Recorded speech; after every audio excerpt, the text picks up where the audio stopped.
The reality, I think the reality is that I need to take a step back. I mean, this is not a decision that was taken in half an hour. There was a process. We embarked on a strategic process for Super Rugby as a whole up until 2028, and we said we can't embark on any future engagement with Super Rugby unless we've got a strategic plan. So in the process of doing that, you guys, the media, the spectators, the viewers, the fans, and any of the other stakeholders involved in that started speaking to us very clearly and saying, listen, a couple of things. Competition is confusing.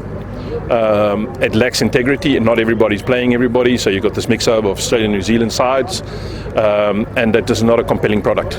So on the back end of that, and on the back end of broadcasters telling us that they're not happy with the product and that they want change, and they want change immediately, or else we will have some contractual issues going forward, given the fact that they do have some powers come 2018, we had no choice but to relook at the competition earlier than what we wanted to.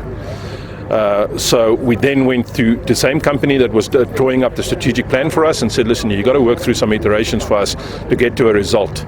Now, they went through every possible iteration, I believe. Some of them workable, some are not workable, and that differed from union to union. I think where we netted out in the end is that the ultimate competition probably was Super 12.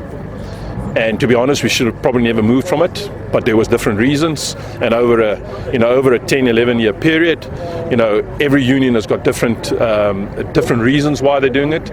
Some of them just selfishness, some of them clear mandate from their union in terms of their high performance on the direction they want to go. Some of them political and some of them revenue. I'm sad to say that a lot of that was driven revenue, and then there were some political decisions that drove the process. But it ended up being a competition that if we don't change it, we will have serious issues. So it is a difficult decision. It's a difficult decision to tell that to unions. You're talking about people's livelihood. You're talking about something that will influence them for the very near future. You're talking about player contracts and coaches contracts. Now, all of that you can actually handle. You can develop alternative competitions. You can give a balloon payment and sort out people in terms of their contracts. The reality is, and the tough decision is, who are those people and who are those teams? So in my mind, the only way to get to that is get to a competition structure that is determined by criteria, and that criteria being clear.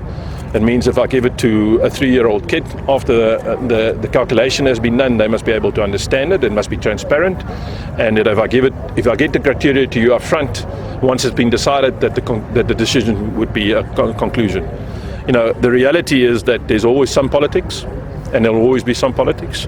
There will be emotion, which will be the toughest thing to manage, because when we get emotional, we don't make rational decisions. And I'm sad to say, I think a lot of rugby decisions is taken on emotions and politics instead of the obvious that is in front of you. We're now at a time where the economic reality of this country, the rugby economic reality of this country, say we cannot sustain 6 franchises. The player economic reality says we can't. Everybody can say what they want. Look at the results and you'll know that we can't. And the reality is that from a purely financial point of view, that we're all aligned. I find it extremely funny that everybody now talks about, it is not the right decision when we all agree. We are executive officers. We do what we get told to do. We get told to do this, and then we implement. So the process from here onwards is tomorrow we've got a franchise meeting, and you'll all know that we made some radical changes in terms of the constitution last year. We've imploded almost all of the committees except for the standing committees, which is a legal obligation, audit committee, finance committee, all of those. We've imploded all of those into 2 committees, franchise and non-franchise. So the people actually playing in this competition are going to set the criteria, going to set the weighting, and decide on the process that we're going to follow. My plea tomorrow will be make the swift, get the decision across the board. Don't be political, don't be emotional. Get to a point where we can make a decision and everybody knows what's going on, so that we are not accused of stalling, that we don't jump through 12 or 15 hoops and make a decision by the end of August or September. That will be my plea to this committee. We need to do this, we need to do it quickly. Australia is about to announce, and we should be in that position very soon. Through the Constitution, we've got no choice. in terms of the constitution, and even through the changes through last year, the General Council still has the final decision on this. The final decision needs to go via the Franchise Committee to the Ex-Committee to the General Council. Our next General Council meeting is only in August, but we'll expedite that quite significantly, even if we have to call a meeting just for this within the next couple of weeks. And that's where we will be. Obviously, when you have to convey news like this at a meeting, which was the meeting post the AGM, it's always a very difficult meeting, But in fairness, franchises have been kept up to speed all along. They've been part of the process along with the independent parties. They've all been given their input. The goalposts did shift over the last couple of months. At some stage it was status quo, at some stage it was different iterations of the competition. The final decision was taken the morning at 5:20 before I had to go into that meeting on the Thursday. I was in SANZAAR meetings every morning that whole week. I had 2 presentations actually for that day, the one being status quo, the one being the new competition. But I think it's high time we take tough decisions in the interest of South African rugby.